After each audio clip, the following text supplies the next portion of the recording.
the DAWbench Radio Show, the official podcast of DAWbench.com.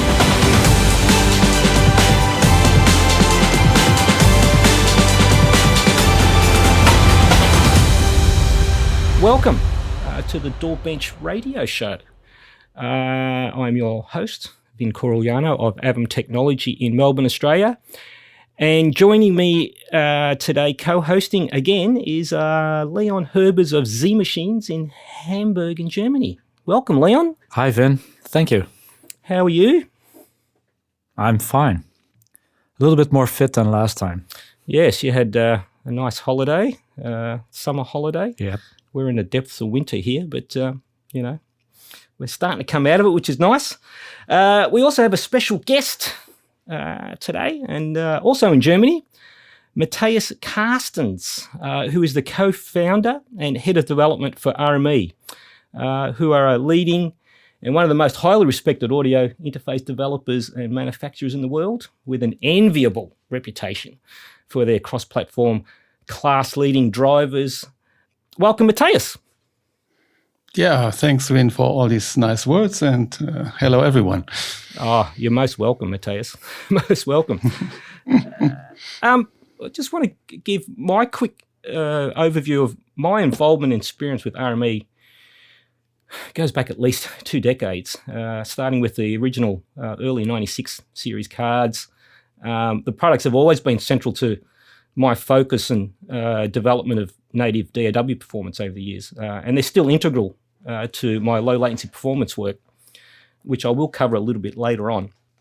But I think for now, what would be great, Matthias, if you can give the listeners an overview of your history with RME, its foundation, your ongoing hands-on involvement in its development and direction, and anything else you'd like to share to kick off. Yeah, no problem. I was born 1960, to start with that. So when I decided after the typical military time in Germany and stuff like that, so being a little bit about more than 20 years old, first I wanted to become a professional musician. So I was drummer and I liked heavy metal music, so I became drummer in a heavy metal band. Awesome. Double bass drummer, of course. Yes, double kick. Yep. And the problem is in that time, I think looking at this from now, I would say we didn't have the right connections at that time. We were not bad as band, so quite okay. Music was liked by many people too, but not the right connections. So it simply didn't work out like it should. Yep. So what you do when you're a musician and you don't earn money, you start to work somewhere. And for me, with a lot of electronics background, I started to work in a musician shop where I could repair all the stuff that came in, from Marshall tube amps to tape machines to whatever. So basically, I was running the repair shop within the musician shop. Mm-hmm. And at that time, I was getting a lot of contact with distributors in Germany, with top musicians from Scorpions to Robert Palmer to whatever. Whenever they toured through Germany and they came over Hanover, they ended up in our shop and had some stuff to repair. So I got a lot of backstage passes at that time and stuff like that. So it was really fun. But the main point was that at the same time, because like I said, my background is electronics too, I started to write for a German electronics magazine, which was issued in Hanover, made in Hanover, so to say, and quickly became some kind of freelance editor for them. It was a small group only doing that. And I had lots of articles over the years in that magazine. It was nice because additionally to my repair work, I also could have my fingers on the latest chips that came in, got more contacts again with the industry and stuff like that. And after some time, I even started to write for another magazine in Germany, which is a computer magazine called CT. It's quite famous because it was in the same house. It was the same company doing these two magazines. Yep, the same publisher. Yep. Same publisher. Yes. Yeah. So, and it was about that time when I worked for Elrad as freelance editor, that we got a project in which was some kind of SPDIF channel status display for the computer. And at that time, digital audio was quite new. Mm-hmm. The few devices that could analyze a SPDIF stream were very expensive. And this was a small... Sorry. What year was that, Matthias? Do you remember what year that was? What year? 1996. 1996. Perfect. Okay. Yeah. Yep. Yeah, at that time. And this was a very small metal box with a DSP inside and a small SPDIF receiver. And the guy who programmed that, he could analyze the whole SPDIF stream and give you everything in a Windows program. Right. And it was easy to build it yourself. So that was a fun project. And I had some more ideas for that one. And I contacted the guy that made that one. And usually, developers are a little bit crazy. If you tell them how to do something different or maybe better, they will back up and, they know everything better than you. Of course. Yeah. Don't even start. Yeah. But this guy was different because he immediately put my stuff in and improved it even more. I said, wow. Awesome. Yeah. So, and this was the other guy that founded RME together with me, that is Ralph Mennel. Ah, so that was the beginning. Well, there you go. Yes, that was exactly the beginning at that time. So I'm just trying to think, those 96 8 cards from that initial beginning, and what was that fella's name? What was your co-founder's name? Ralph Mennel. Right. But he didn't make a card, he made the DAWM1, the digital audio monitor. That was the product. And the second product he made later was the ADI2 Pro 96. That's a small 2-channel microphone AD converter, so to say. Right. So those 96 8 cards, because that was my introduction to your products. Now I'm thinking that would have been, I was working for another pro audio place in the late 90s. And I remember the rep coming in and saying, because I was, the PC guy in the middle of a very Mac-focused operation. And he's dropped this thing on the desk and he says, "What do you think of this, Vin?" I'm like, "I don't know, it's a card."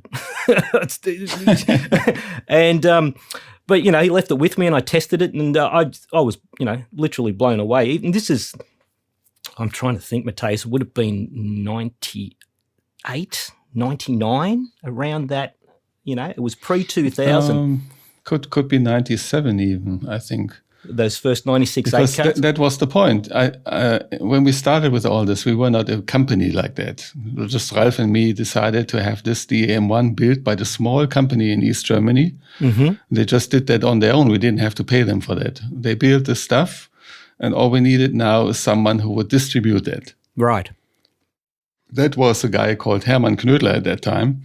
He was in a company called Syntax. And you guys still have that relationship now, don't you? Yeah. Oh, amazing. Correct. So, but the point is that we just had this DAWM1, and then just luckily 2 guys showed up that made a PCIe card for the computer. That was Martin Kirst and Uwe Kirst, 2 brothers. And are they the guys that, they're the core driver developers, aren't they? Or they are the hardware developers as well. Yeah. Hardware and driver developers. Wow. Okay. Yep. They have been heavyweight championships for VHDL programming. That is the stuff that you put into the FPGA, as far as I can remember. And they're still involved in the company, Matthias? Yeah, sure. Wow. So there you go. And that's until today. Yeah. I mean, that's just, that's unprecedented and unheard of in the industry. But the first card they made, we called that one Digi24 and quickly renamed it to Digi32 because it sounded better. And it's a 32 bus anyway. And that one was followed by the Digi32-8, I think. It's an ADAT card. Mm-hmm. And then we made something like the first 96 kilohertz playback card ever on the market, blah, blah, blah, and so on. And then came the Digi96 series of cards. That was the next generation, so to say. Yeah, okay. So that's my introduction to them. So I missed the initial ones. Yeah, mine as well. Yeah. Now, I think... Leon, while you were at Steinberg, you had a pretty close relationship with RME because of the Nuendo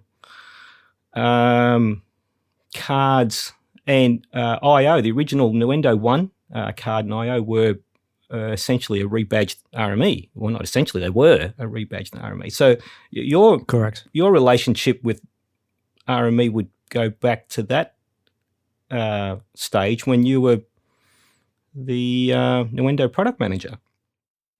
Actually, when I was still in quality assurance, our Matthias came in regularly to our place.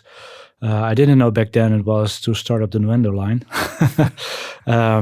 But we had some exchanges, and Matthias and RME were very cooperative and collaborative regarding development, ASIO protocol, etc.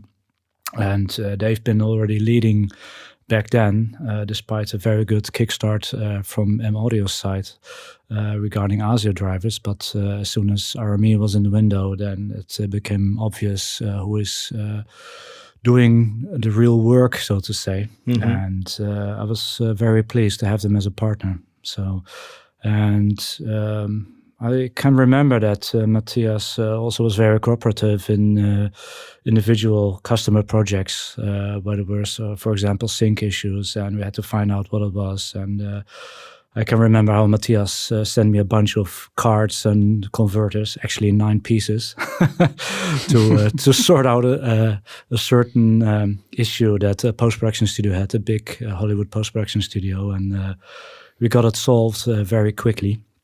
And I saw a month later, I saw in a magazine how the studio actually indeed installed Nuendo with a shitload of converters and cards in each system. So that was pretty nice, and I must say it was an extremely quick and fast response of RME. So that's how I know them, and it has never changed since then, actually. Mm-hmm. Yeah, but Leon, you're talking now about the next generation of cards again, because that's the next generation. Yeah, correct. Yeah, after the Digi96 series cards, which were not busmaster cards, that was their big disadvantage. On the record side, they caused a lot of CPU load. So we had to do a real ASIO hardware card. That was the Digi9652, or also known as the Hammerfall card. Mm-hmm. And that one worked so tremendous that even Steinberg said there cannot be something better for our Cubase in Windows, so we want to have that. Correct. Actually, that was my main card to test with for years, and I actually dragged it in a system to broadcast Asia and everything because it was so reliable, and been doing demos in Asia there, and yeah, just fantastic. Yeah, well, look, that consistency and the quality and the reliability is still being maintained to this day. I mean, I've always had a HDSP, even like prior to HDSP, but there's always been an RME PCIe card in my qualification list for any of the hardware, and we're talking the last 20 years.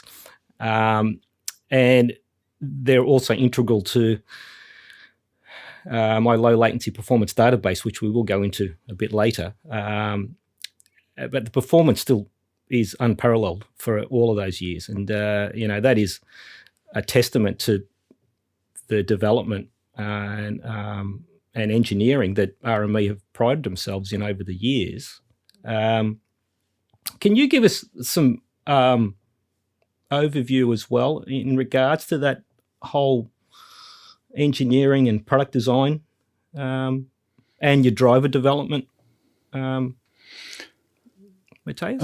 Yeah, it's basically all the same guys doing all the same stuff. So we don't have people that just do drivers and others that do hardware. They do everything. So for example, Martin is the hardware developer. That means the one that puts all the technology into the FPGA for the MADI series of cards. And at the same time, he writes the Windows and the Mac drivers for that kind of card. Oh, right. Okay. Well, look, the thing for me where RME are unique in the industry, and you can correct me if I'm wrong, but you would be the only company that I know that do all of the development in-house. The majority of other manufacturers look, they may develop, for example, a PCIe and / Thunderbolt driver and firmware themselves, but their USB and FireWire would be farmed out to a third party. And I don't know of any other manufacturer that has all of the protocols in-house. And that comes down to the in-house development that you guys have maintained with that core group of people. And that's why you can still maintain that product support for an interface that is 10, 15 years old. I'll give you a perfect example. I had a FireWire, a Fireface 800 as one of my qualification interfaces that I had from, I'm trying to think, when were these released? 2006, 2005, 2006? Fireface 800? Yeah. Oh, I have to check that. Sorry. But let's just say it was in that, let's say, even if we say 2007. So it's around that 2005 to 2007 range. And I had that interface in my qualification pool that whole time. And I only recently on-sold it. And I still got amazing money for it. And the reason being is that there's still a current driver. Now, I don't know anyone else that would support a piece of hardware that was close to 15 years old. There isn't any other company that would do that. Usually there's, throw an umbrella, 3 to 5 years maybe, that they will support a piece of hardware, and then the drivers, the things are obsolete, and you've just got to shelve the stuff. Where the RME product, and this is one of my selling points to my clients as well, where I'd say, if you buy an RME product, you've pretty much got it for life, because they will keep maintaining those drivers for as long as you're going to be using it. Interestingly, though, I had one person on one of my threads say, "Oh, that's not particularly true because they stopped writing the driver for the 96.8." I thought, it's a 20-year-old car. What do you want? And he's going, to be fair, Vin, they did stop writing the driver for that. I'm going, oh, come on, let's be realistic here.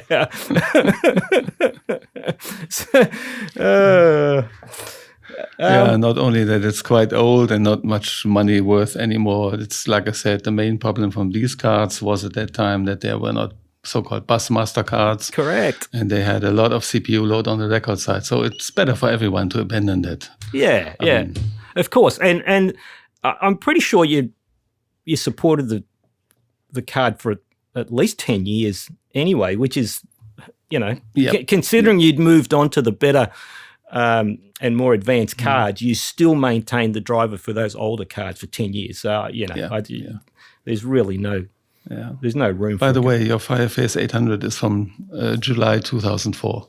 There you go.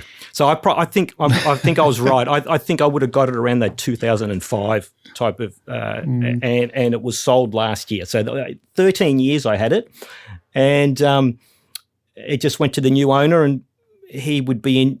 He would have just installed it, and he'll continue using it. Yep. We just released the Mac OS 10.15 drivers for that, the Catalina ones. Well, there you go. There you go. Never say die. Well, look, what I think, what I'll do is I want to just give a quick overview of my low latency performance database work, because it is quite integral and important in regards to where RME fit into the picture. Now, I initially was collecting some internal IP on individual interface performance. Now, this was around 2009, 2010, and I was starting to see patterns with my professional composer clients that they'd be coming to me saying, okay, my machine's running out of performance at these respective latencies. They liked working at respective latencies around that 4 to 6 milliseconds. And that's where they preferred to work. And at those respective latencies, the audio interface performance was, the variable was quite wide. And so they were coming to me saying, look, we can't push these sessions past about a 50 or 60% ASIO load at these buffer settings. What do you think's going on? We need a new machine, et cetera, et cetera. And I said, well, look, firstly, let's have a look at what your audio interface performance is doing. And so I started doing a lot of internal testing, and I started doing the comparative performance between various audio interfaces, measuring their round-trip latencies, checking their reported I/O to the DAWs.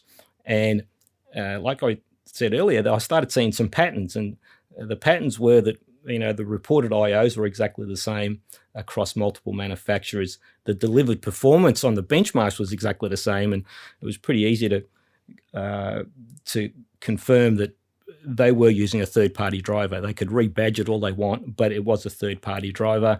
And the variable between, respective latencies, let's pick 0.64. So we'll say 64 samples, and you'd have some interfaces that their playback latency was 3.5, 4 milliseconds. Some were 8 to 10. So the actual latency selection on the control panels for some interfaces a little more than window dressing. So because there was no correlation to what was actually supposed to be represented by that 0.64 buffer. So that kind of led me down into further investigation, and so the whole low latency performance work got into an area where I had a friend of mine in Tasmania, Andrew Jerram, who developed a round-trip latency utility, which allowed me to very quickly and accurately measure the analog round-trip latency of these interfaces. And then I could compare that to what was being reported to the DAW.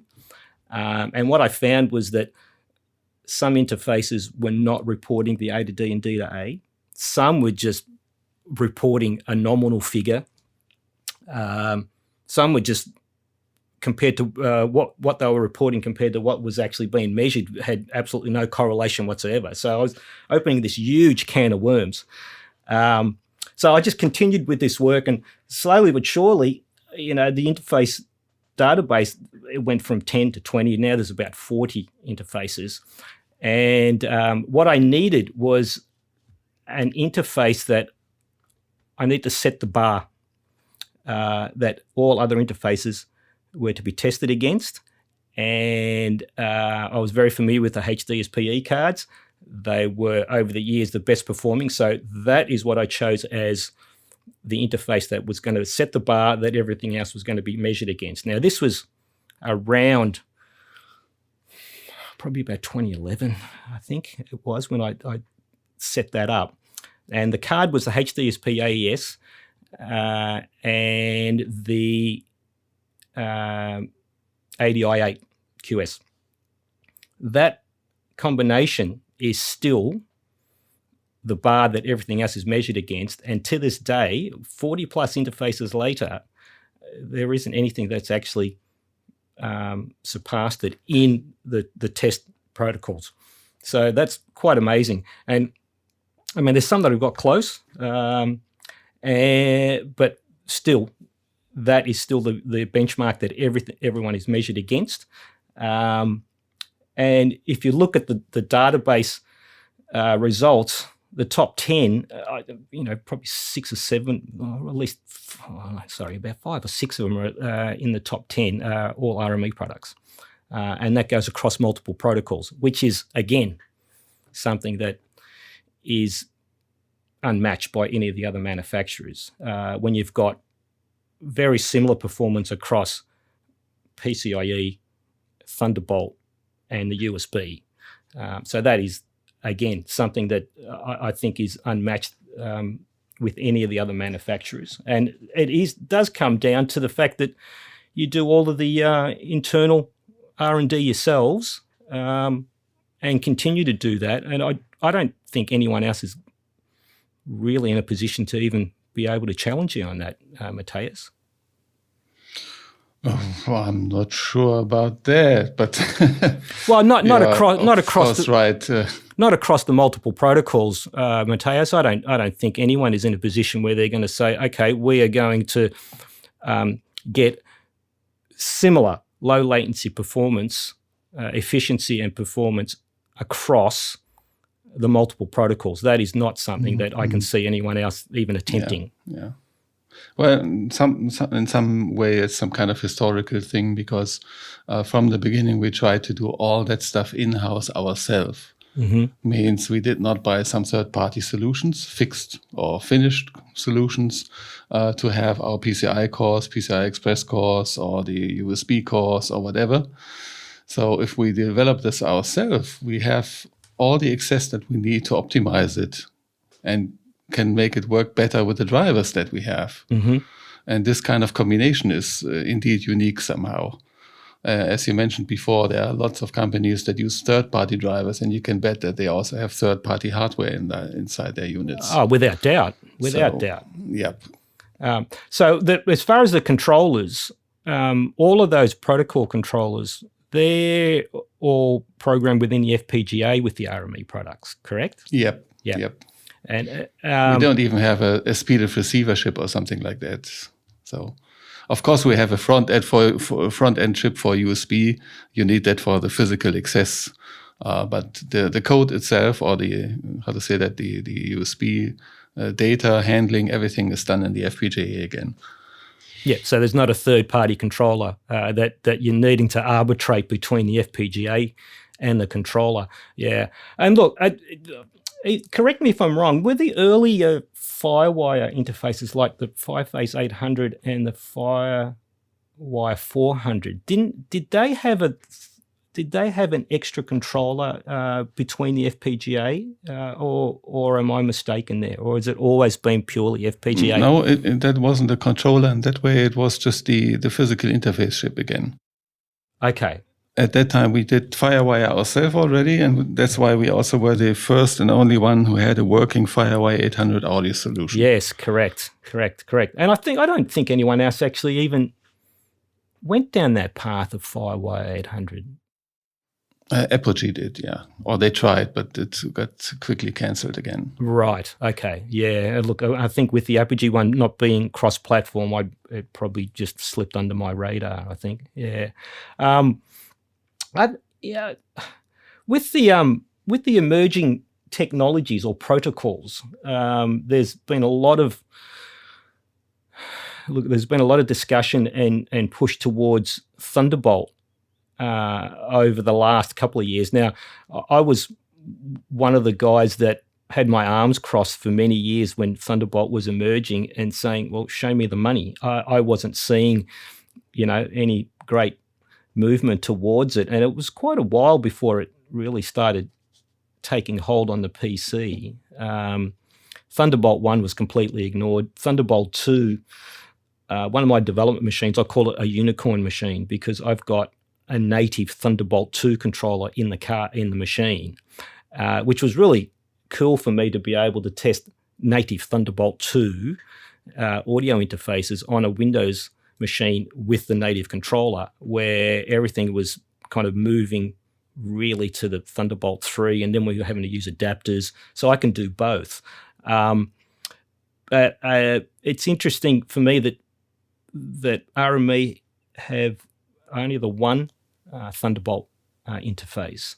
The UFX Plus. Yes. What are your thoughts on the Thunderbolt protocol moving forward? Is there an area where you're going to be putting any more development into, or you just don't feel it's that necessary? That's not easy to answer, but the point is Thunderbolt itself has been a very time-consuming and expensive development. Mm-hmm.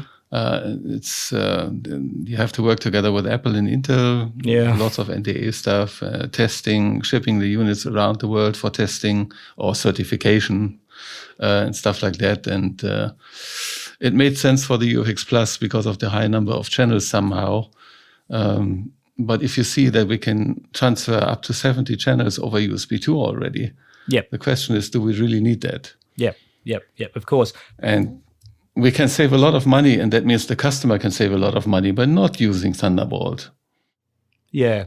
So again, that comes down to where's the necessity of it. I mean, not a lot. I mean, the other manufacturers who don't have that level of USB performance, for example, are pushing towards that Thunderbolt because that gives them, a perceived better performance. It'll come down to the drivers and the controller inevitably. And the reason I say perceived is that I've tested pretty much all of the Thunderbolt, actually no, not all of them, but I've tested most of the Thunderbolt interfaces out there on the market, and some perform as expected, and some actually perform worse than their USB counterparts. So, Thunderbolt isn't immediately going to give you better performance. It always comes down to the drivers and the hardware development as well. And some are delivered, some haven't. But it is an area for me that is still a bit of a minefield on Windows. Especially with the move now to Thunderbolt 3, where some of the interfaces now have got Thunderbolt 3 on. Now, I don't know whether that's a native Thunderbolt 3 protocol on the interface itself, but the first Thunderbolt 3 interface that I tested, everything that I had in place prior for what's supposed to be working didn't work. I use a very specific Thunderbolt 3 to Thunderbolt 2 controller, which is a StarTech one on the Windows machines. The Apple one was very, very flaky. It wasn't working on the majority of the other interfaces, so I've always used the StarTech one, where I had a recent Thunderbolt 3 interface, and it was the reverse. It would just what I had to do is I had to go from Thunderbolt 2 to Thunderbolt 3. I had to reverse the adapter, which is supposed to be bi-directional, and the StarTech one refused to work. I had to use the Apple one, which was very, very interesting for me. So I'm looking at them going, well, this isn't being recognised. Is this going to work? It was fine on a USB 3 controller. It was fine on a Thunderbolt 3 controller, Thunderbolt 3 to Thunderbolt 3. But because of my old Unicorn machine, Thunderbolt 2, I had to reverse the adapter. It just wouldn't be seen until I used the Apple, and I've gone, okay, there you go. I'll put that one note down in my book. Not that that's going to be relevant to many people on PC, because there is very little people that would be having a Thunderbolt 2 controller still on a PC. But I did find that very, very, very interesting. So, Leon, you've kind of been very quiet back there. Have you got anything you'd like to speak to Matthias about? To be honest, no.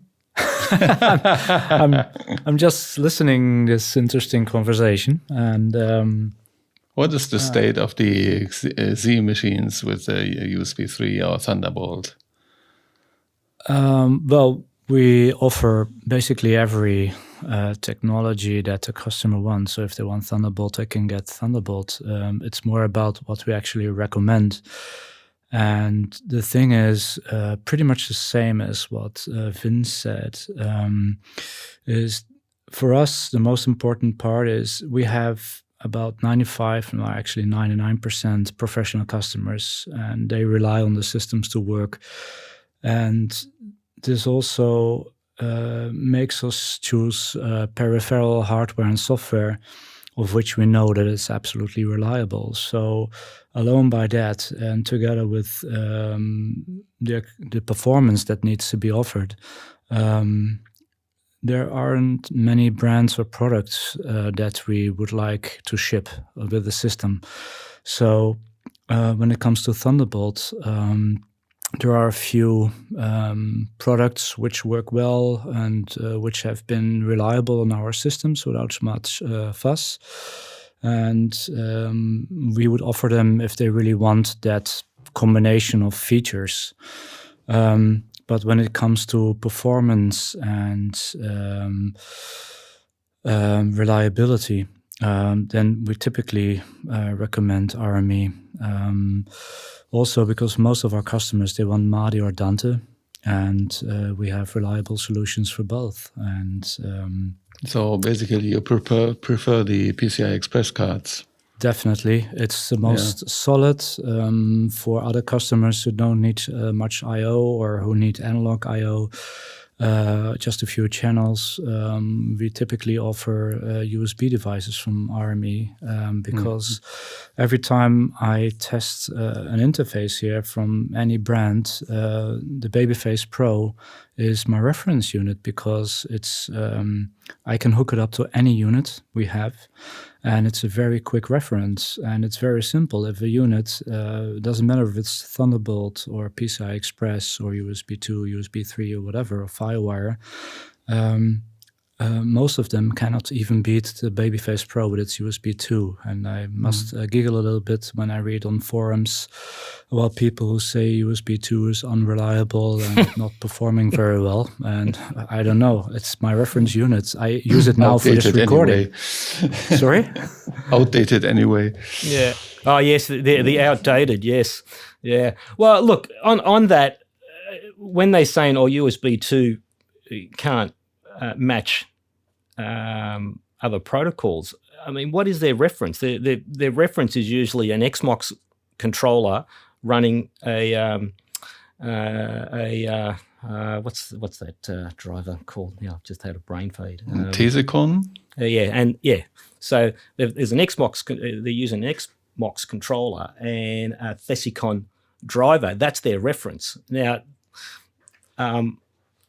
those two, that combination is the bane of my testing database, because every time I test an interface with one of those, I usually roll my eyes and go, good grief, because the driver performance is actually going backwards. And I know what they did to make it go backwards, and I've actually sent one of the manufacturers detailed instructions of how they could improve that combination, and it was all completely ignored, and they just did the reverse of what I recommended, and that driver has just gone backwards, and I've basically just stopped talking about it. So anytime there's a Thesicon driver, I'll do an overview. I do the test, I do an overview and go on, Groundhog Day Thesicon driver. Interesting, that driver though is also, it's not always combined with the Xbox controller, which is very, very easy. Some of them, sometimes it's actually combined with the FPGA type combination. But the driver itself has some very set fingerprints, and I can always pick it a mile. It doesn't matter how much they try and, put lipstick on a pig in regards to the control panel. I can always tell it's the Thesicon driver underneath. And look, just going back also and adding to what Leon was saying in regards to, the PCIe cards, what I've found over the years that if I've got a composer client that doesn't need a lot of I/O, or it doesn't use mic pre's or anything like that, they just need something that's very, very solid in regards to playing back these huge virtual instrument sessions at a respective low latency that these guys prefer to work at in real time, I'll just immediately recommend and sell them a PCIe HDSP PCIe card of some description. And look, even the AIO has gone into dozens of these clients' machines, and they just set and forget at whatever their preferred working latency is and put their head down and get to work. And the reports that I get back from these people is that that the level that they can push these machines to with those PCIe cards is unmatched. So they can push these machines into the 80, 90 plus percentile. The sessions are, getting to the point where the graphics have stopped. They can't move windows around. Literally, the machine has stopped dead, and the audio is still playing back without breakup. And I don't think you could do that with any other protocol, and not even the Thunderbolt cards. Close, but that's the power of those PCIe cards, and that was kind of lost a bit on the Mac users, because when the cheese grater Mac Pros were ended and they moved to that, the rubbish bin style thing, that whole PCIe level of performance was kind of lost, and that's kind of also what drove the external interface protocols more. My feeling towards the Thunderbolt, but it took a while. It took a long time. Where on the PCs, we just still had the flexibility that we had PCIe slots. So you want the ultimate performance, you've got that option. If you want some flexibility with an external interface, you have that option as well. But we always could come back to the PCIe cards. And again, they're still my preferred cards. I can understand that because historically Thunderbolt had a bad beginning in audio, so to say. I remember the first MacBooks that came out with that were really not performing well. And the kind of implementation of Thunderbolt they had was also, it had a higher latency. Okay, we're talking a few samples only, but it needed extra buffering. So it was not real PCI Express insight that you get. Of course, over time, it got better and better together with the Intel chipsets. And right now, I would say it's quite okay. Yeah. The only thing that is now worrying me is still I don't know what's wrong with this kind of industry, Whenever they change the format for the audio interfaces, and that is not we changing that, it's the industry doing that, the computer industry, they come up with more finicky, fragile, smaller connectors that don't work at all. How can they do that? Convenience. I keep wondering that myself. Yeah. I mean, you must have, for Thunderbolt, you need this kind of, Sonnet has made that kind of special hooks that fix the Thunderbolt connector in the socket. That was a clever idea to do, but that should be industry standard to have like that. Is that Thunderbolt 2 or 3? Was that Matthias? It doesn't matter. Either or. Yeah. Well, it's that whole drive for one connector to rule them all. I know the confusion that when everything went to Thunderbolt, that Thunderbolt 3 connector or USB-C/Thunderbolt 3 connector, the confusion, especially with cabling, because some cables are USB-C only, some are USB-C and Thunderbolt, but they're not that clearly defined.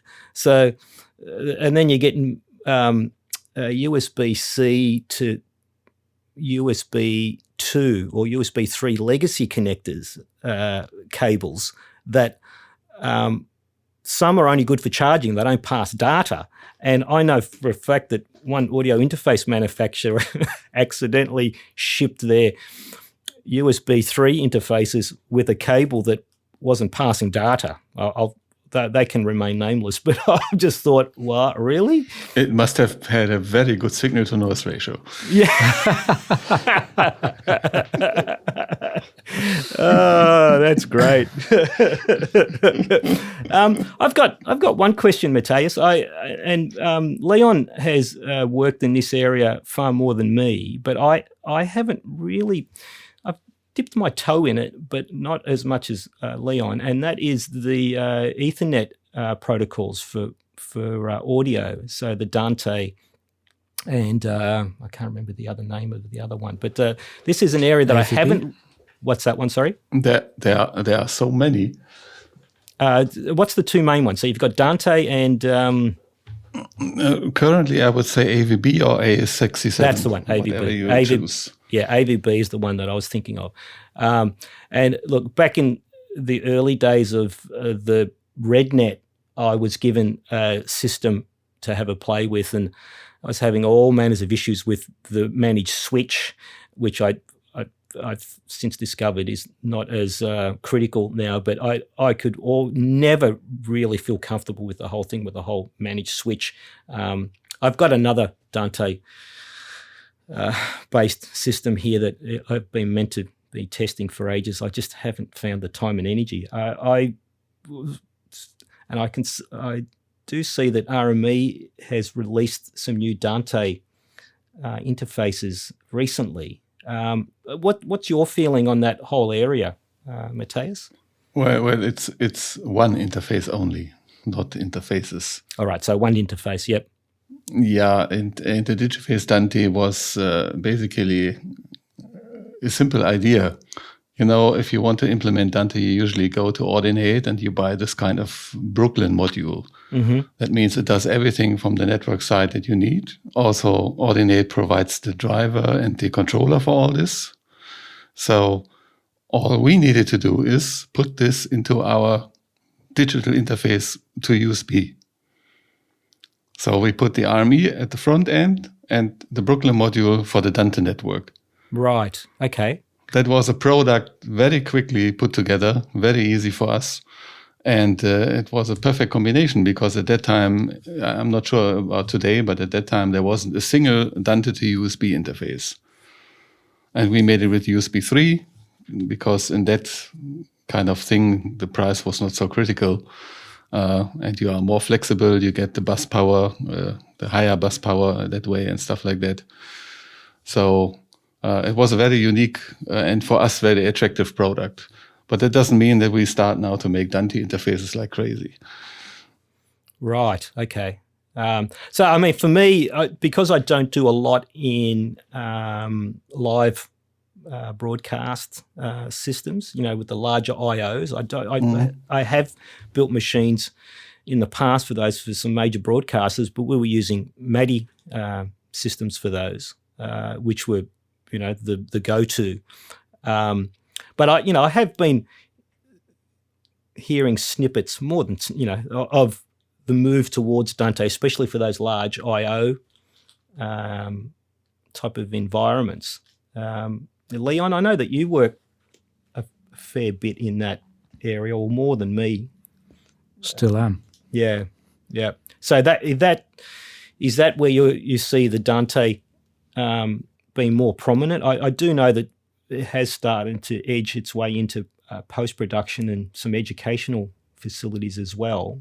My concern with it has always been the low latency performance of it, which is my focus, has always been my focus. And I remember testing just the software driver of it, which is not even worth mentioning, the latency performance on that.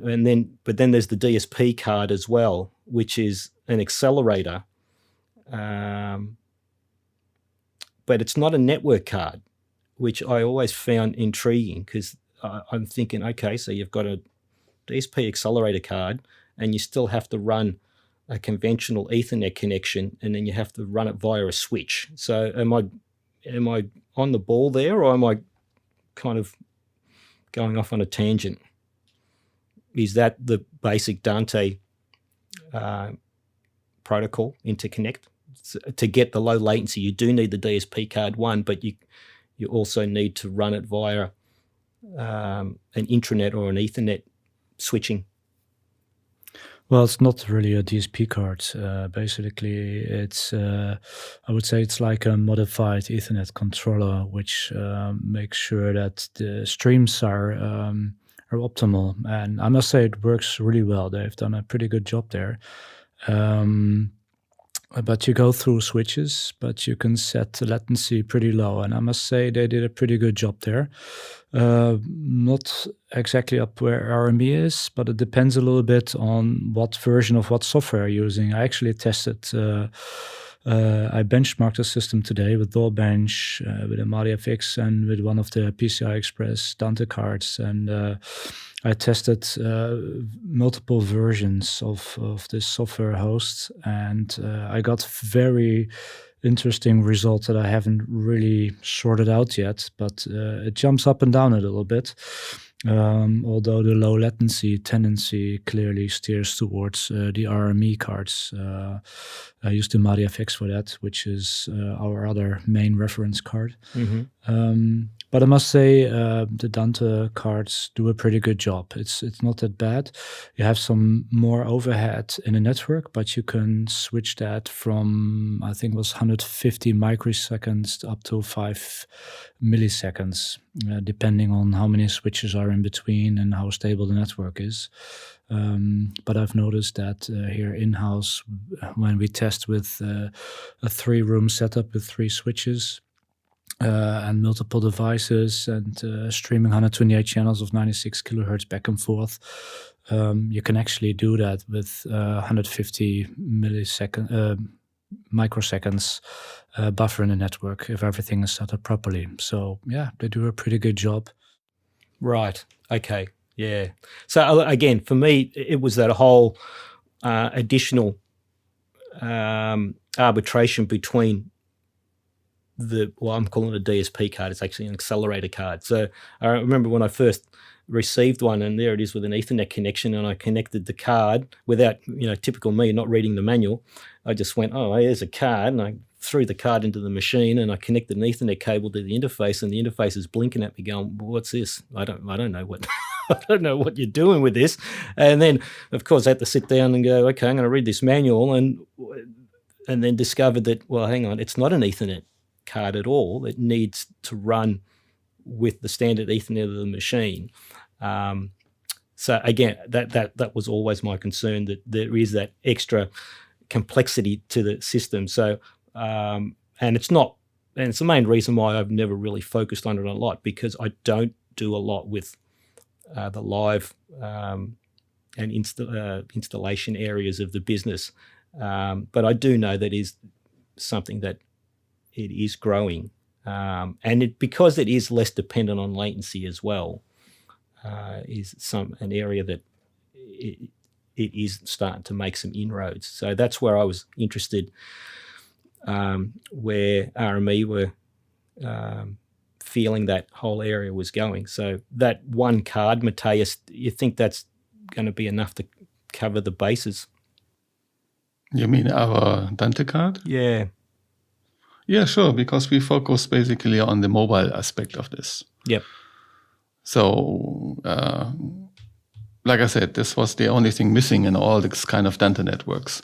If you have a USB-based Dante port, you can just plug it in wherever you are with your notebook or whatever. You can work from that.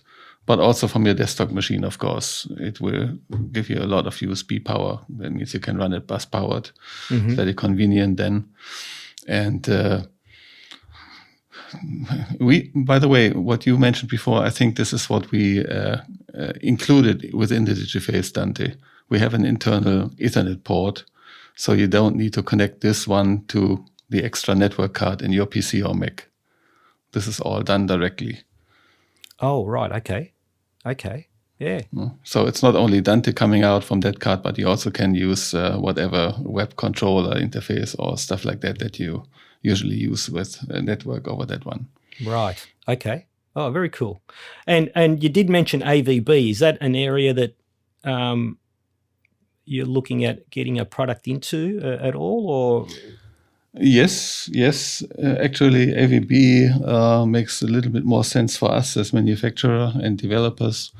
So we are working with AVB for a long time, at least 5 years, I think, internally. And it took some time until we showed the Digiface AVB to the public on some fairs. First it got unnoticed, and then I think last time Frankfurt, together with Digiface Dante, it got some recognition. And we will come up with more AVB-based units in the next time. We already have the M3280 Pro and DA Pro out there, which are like 23 channel AD and DA converters, together with the AVB stuff inside, means network connection and MADI IOs. So a lot of functionality in one unit. And we plan to have more stuff coming up, like a 12-channel microphone preamp and a small AVB tool with a few IOs only, including microphone and line stuff and headphone, stuff like that. Yeah, that is interesting for me, because I knew that there were the two competing protocols, but I never really looked into it enough. But from what the indication that I'm getting from what you're saying is that the AVB is, from a developer point, is a lot easier to develop product for than the Dante.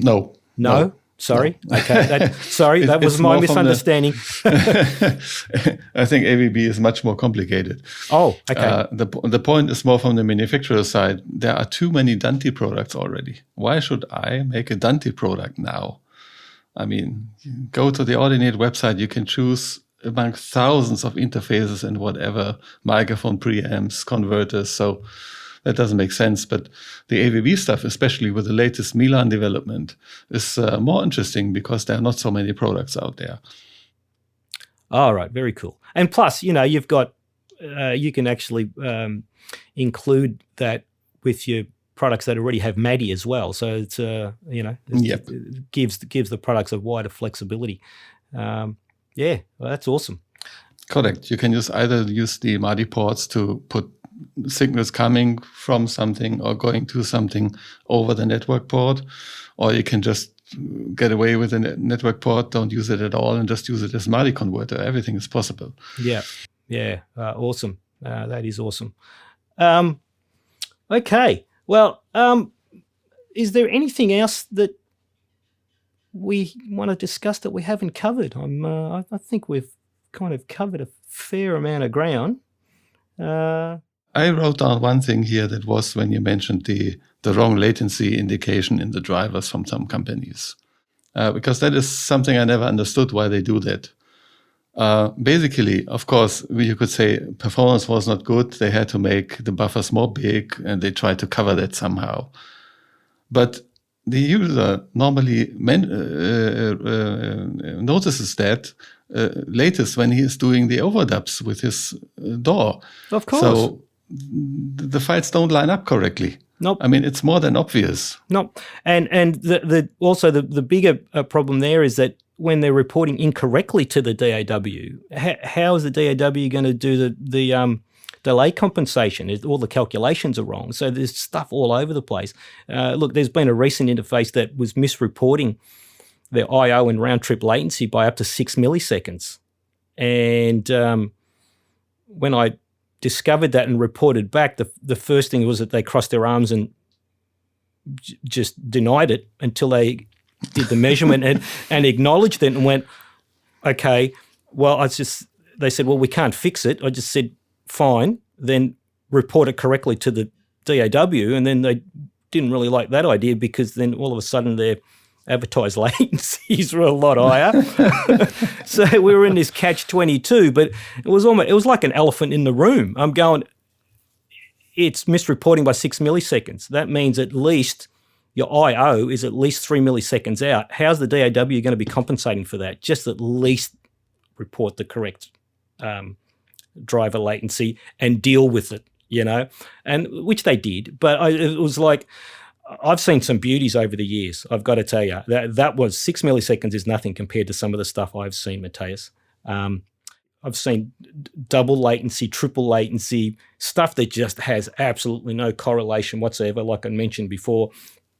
But even more ridiculous is that did you know the latency can change? Did the latency can change? I've seen that on some interfaces, actually. Yes. It can get less or more a few samples if you just restart the recording. Actually, I've kind of seen something similar to that. But I think one of the more ridiculous stuff that I've seen being reported is when they just report the nominal figure, so the theoretical number. And so, for example, it could have been 32 samples, and their theoretical is 0707 1.4 millisecond, and the actual real round trip latency was 8 to 10 milliseconds. And I'm thinking, how could you actually use this interface in any manner and have your recording line up? So that was hysterical for me. But that's blame interesting. the drummer. Blame the drummer when the tracks are out of sync. It was you, Matthias. It was you. Yeah. I know. Yeah. He's either Russian or Dragon, one of those. Do you remember those? I think we're all old enough to remember that thing from the 90s. It was a one rack unit device that was called the Russian Dragon. Do you remember that? And it was an LED indicator that you'd send a click track to, and then the drummer could actually drum to it, and it would indicate whether it was rushing or dragging on the beat. Did you remember that? I had a click track that worked like that, a small metronome. That what would speed up or slow down? No, it was me speeding up and slow down, but the metronome was stable. Right. So you were it looked like that. yeah, you were the Russian dragon. Yeah, that's awesome. Just getting back to the driver with the variables. I've seen some interesting results with the round trip latency utility, which is accurate within a couple of samples. But on the good drivers, you can ping the driver at respective latencies, maybe once or twice, and you might see a variable of a couple of samples, but then it will settle in and you'll have the same result every time you ping it. And then that is the actual result. I've seen some rippers, and I won't name them, but there's some very high-level audio interfaces with some very respected A to D to D to A that the drivers, I don't know how anyone can use them. You'd hit the round trip latency measurement, and the first thing it would report is there is an error because there's a large inconsistency to what the driver is reporting compared to what's being measured.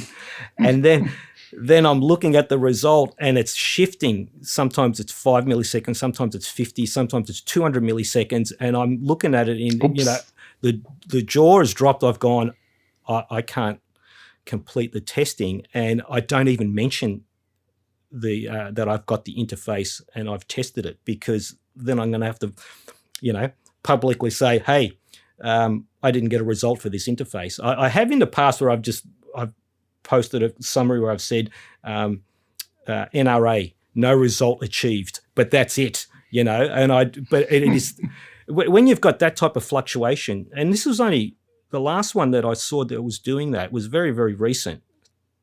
And I had to say to the client, what are you using this interface for? And he said, well, basically for mastering.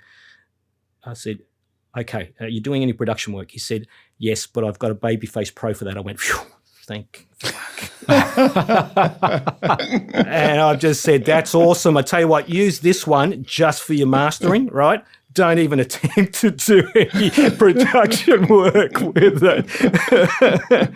But I mean, I don't even know how that's possible, Matthias. I've had discussions with driver developers in the past, and some of them, when you were saying that, some people that when they get into development and you ask them, or you suggest how you can improve their work, they usually cross their arms and get defensive. I've had responses like, the driver corresponds to Microsoft specifications. That's all I'm required to do. I've gone, oh, okay. What about the practicality of actually using the driver as it's intended? No, that's not important. As long as it's actually complies to Microsoft specification, right? That is his job signed off. And it was impossible to try and get anything across to these people. The interesting part is that Microsoft doesn't really recognize ASIO in the first place, right? No.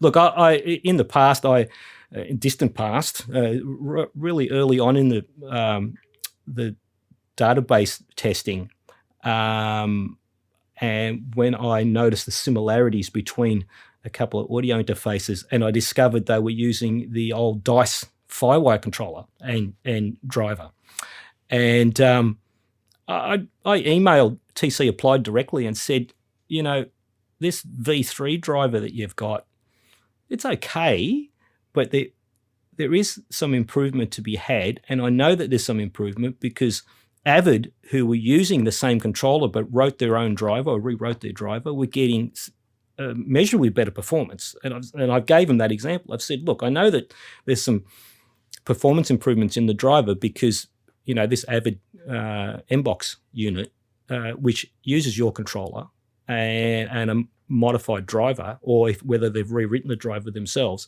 there is some improvement to be had. And I got the usual dismissal and denial at first, and probably about 12 months, maybe a little bit longer, they came out with a V4 driver, and the V4 DICE driver and firmware was getting close to the Firewire 800. And I thought, there you go. So they never acknowledged it. They completely dismissed me and went back to the drawing board and rewrote the driver. So at least the message got through. But, I've still got those emails where they've completely crossed their arms going, we don't know what you're talking about. Performs beautifully, And I've seen some feedback from the Thesicon drivers as well, driver developers as well. Not to me directly, but to some other end users that have shared it on my thread, where they've just said, no, class-leading performance. I thought, really? Which class? I don't know what class. Budget class? I don't know. But, they keep carrying on about class-leading performance. I said, what are they talking about? The later driver performs worse than the one from 3 years ago. But, so I don't know. It's always entertaining. And there's also, about the reporting of incorrectly reporting of the I/O to respective buffers. There's one that actually purposely their reported latency is one buffer setting out. And I've just gone, why don't you just report it correctly? It doesn't make any difference to the performance. The driver is actually quite reasonable, but they've shifted the actual delivered latency one buffer back. So it makes it look like they've got some better performance. I'm going, no, just relabel the panel exactly as it should be, because it doesn't make any difference to the actual delivered performance. But it just looks prettier on the panel that you've got, for example, a 32 buffer, when you really don't. You really actually have a 64 buffer. And so the 32 is actually 64, the 64 is actually 128, the 128 is actually 256. And it's pretty easy to spot because the 128 buffer playback is above 6 milliseconds. I've gone, well, that's 256. Just move everything down one and report it as exactly as what you're delivering. And again, the driver is actually okay, but they're just misrepresenting it. And I thought, okay, I did report it. I spoke directly to their QA about it, and they just said, "Oh, thank you for bringing that to our attention. I'll run it past. I'll run it past whoever they need to run it past. I don't know, their head of development and their marketing." And I didn't hear anything back, and they're still reporting in exactly the same manner. So I just said to myself, it doesn't really matter in the end. I'll report it as such. It's one buffer setting out, and this is the actual delivered performance, and it is performing quite well, but don't pay any attention to what's actually on the panel. It has to be a marketing thing, Matthias. I think that's most what I probably, feel. Yeah. Maybe they think in some forums and people talk with each other that one can say, "Oh, my machine runs at 32 samples." Yeah. And this brings me to the other point. And I remember that you actually posted about it on the RME forum as well. And Leon brought it up in the first show, where I call it the race to the bottom. And I'm kind of feel partly responsible for this, where the driver developers now are just in just racing to the lowest possible latency and not keeping in mind the actual delivered performance of it. And so they're going, hey, look, I can get this RTL at 96K or whatever, and they pop up a number, and my first response is, that's awesome. How's the efficiency of the driver at that respective latency? So there's no point pushing it further and further down if it starts impacting the efficiency. And I think I did get that message across to one of the driver developers that I was helping. I'm just saying, stop pushing the driver latency down, because that you're going to reach a point where it is going to start become detrimental, and there's no benefit to the end user. If they're already playing very comfortably at that 3 millisecond, for example, pushing that down to 2.5 millisecond is not going to give you any benefit except for looking nicer on paper. But that's an interesting thing that I have noticed, is that they are pushing these drivers latency further and further down. Yeah. And you did make a note of they were whether they were fludging or they're fludging some protocols on the Mac to actually get that latency down, and compromising the actual efficiency and. It's not the efficiency; it's more the reliability, and stability in that way. Yeah. Compromising the reliability of the driver. Yeah. And I remember you responded to it. Did you guys actually push your driver latency down in response to that, or did you just say, well, no? We did for some time, yes. And right now on our latest driver, we have the option for the user to change between a short and a normal safety offset. Yeah. Because on the Mac, we use the core audio system, and we have not only the typical buffers from the hardware to the driver, but we also have a so-called safety offset, which is for record and playback. And you can use their 16 or 32 or 64 samples, whatever you think fits. And before we had a little bit bigger number in it. Then came this marketing nonsense with Thunderbolt, so reduced the number a little bit. Then came the Mac OS X, the Mac machines with the big audio problems last year. What was that? The Mac Mini. And the other ones with the T2 chip in it, yeah. And in that discussion or in that problem solving, people were using then Thunderbolt extensions, Thunderbolt to USB converters. Yes, I did read about that. Yes, cheap ones, and these cheap ones needed bigger buffers because they were not working really good. Thunderbolt, but so now it's just an option, so the user can use whatever fits for him.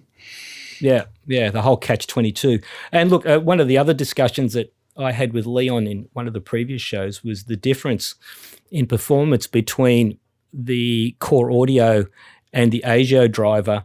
And, I was looking at it from a non-coder perspective, but from my understanding, there is some larger inherent overhead and latencies involved in arbitrating or processing the core audio over the ASIO, and that's why we were seeing far better performance on the Windows machines at those respective lower latencies.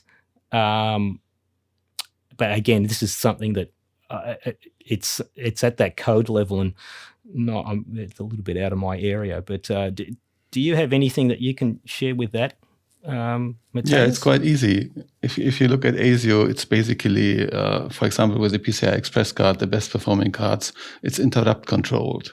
Mm-hmm. That means strict hardware interrupts and working. And the Mac OS with the core audio system is a software controlled interrupt system, so to say. Right. And that means it needs more buffering, it needs more averaging over time. It cannot do things like we can do with the Windows PCI Express machine. And a very simple example to show that is the pitch control that we have in our settings dialog under Windows. If you have ever heard and seen that one with the PCI Express card, how you can use the slider in real time to change the playback speed, it's absolutely amazing. No click, no dropout, nothing. And this simply doesn't work on Mac OS X because it cannot follow this stuff so quick. Right. It's so slow indeed that we had to remove it. Okay. Well, that does explain one of the details that I had been given. Well, it was kind of like a loose detail many years ago from one of the other driver developers, one of the interface developers, that there was an inherent larger overhead with the core audio, where it makes more calls per sample buffer. And what you've just explained, that clarifies that for me, which is awesome. And again, this is something sorry. What I said before, the so-called safety offset is one of these things that you have to do when you work with this kind of software stuff. No, so you have additional latency because you have bigger buffers, but the Mac OS X usually had, for many years, it was a very good operating system, working very good for audio. So it could compensate that somehow. Mm-hmm. No? These days, we are all a little bit,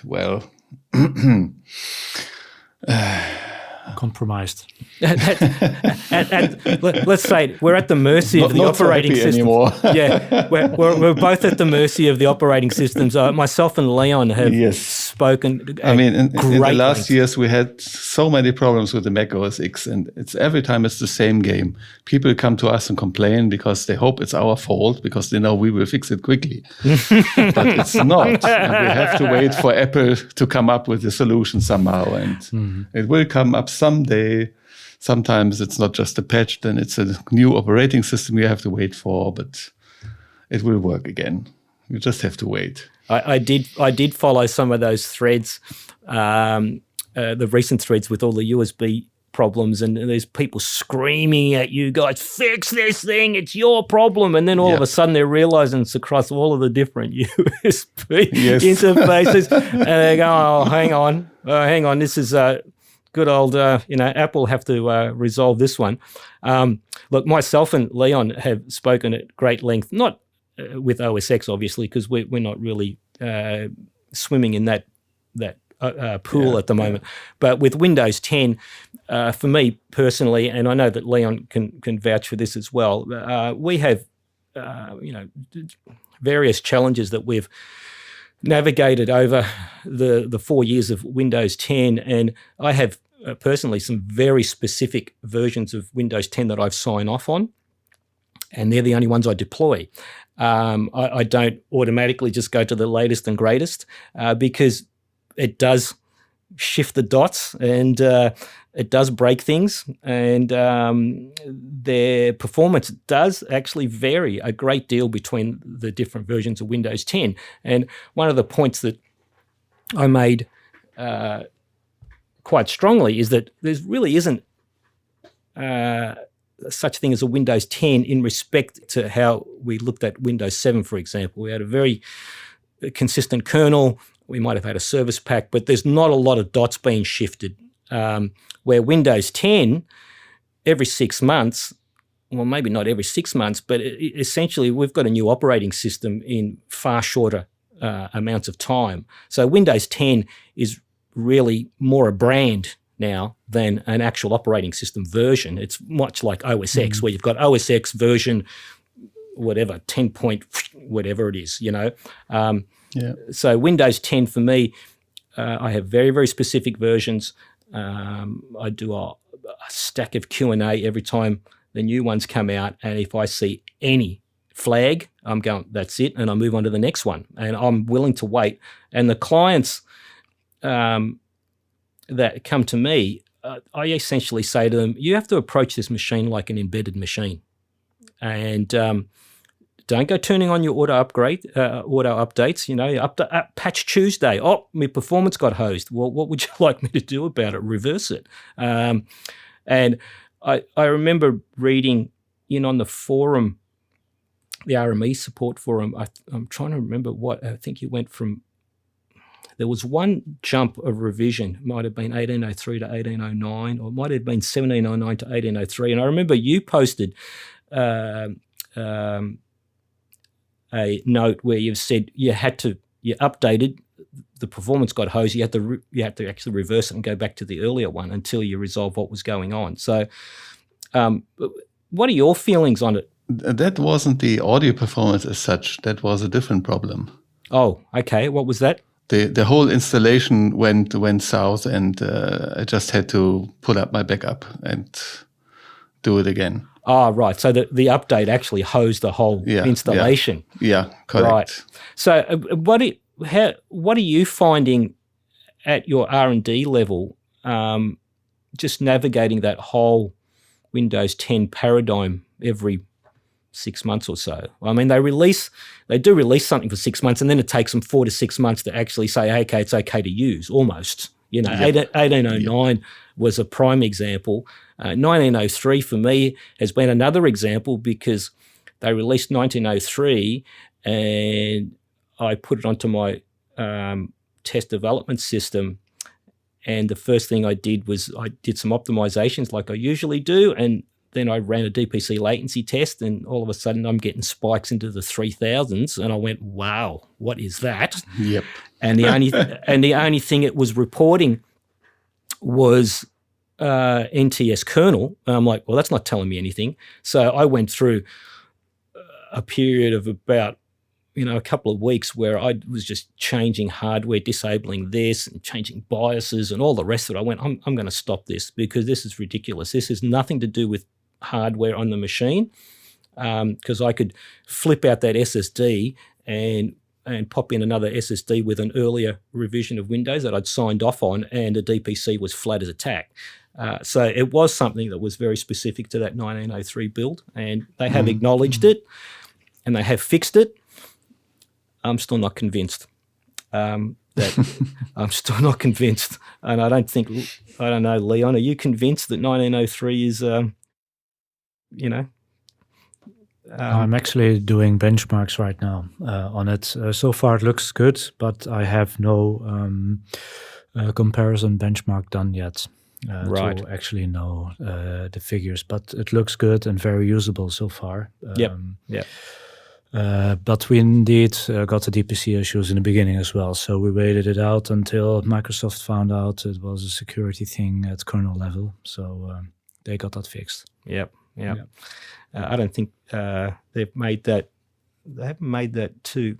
Haven't been very vocal about exactly what the issue was, but that's exactly what it was. It was some low-level security stuff that had introduced, which again kind of is concerning to me because it's not like it's something that we have any control over whatsoever. So what's to say that something like that's not going to get introduced on a Patch Tuesday, for example, or the next revision. So. And the next revision, it's not too far away. It would have to be, a couple of months, if that, for the next one? Leon, do you know? Actually, I don't, but the next number should be 1909, I guess. So that's September. That's next month. Yeah, exactly. But I mean, it's been every 6 months now, but they got some delays, so I expect it to come later. But I have no info on this, and we'll just wait. And we typically don't even start testing until it's been out for a couple of weeks. Yeah, a couple of weeks. I give it a couple of months, mate. Yeah, we also use it on non-real-time systems as well. We don't only build audio systems, but also for 3D, etc. And they are not as impacted by such things as real-time audio. So. Yep, completely understand that. Yep. So I mean, my focus being purely these low latency machines, anything like that, it's just going to throw a flag. So I'll just sit tight for a little bit. But the 1903 is the one that I do want to sign off on next. So Matthias, so the Windows 10 hasn't been that much of a minefield for you? No. Okay. I mean, I know that people complain about Windows all the time. Maybe I was lucky that most of that stuff that was real problems through all the Windows 10 upgrades and updates didn't affect me anyway, in any way. But I see it more from the positive side. If you think about that, we had Windows XP, Windows 7, Windows 8 for a short time, now Windows 10. And for me, the same software, the same hardware still works, and I don't have to worry about it. Mm-hmm. That's a big difference to the guys from Cupertino. Yeah, no, of course. No. Of course, Microsoft can screw up something in whatever kernel drivers here and there, security here and there, updates here and there, but basically everything works. It just continues to work, and I'm pretty sure it will still work in 2 or 3 years. Yes, no, of course.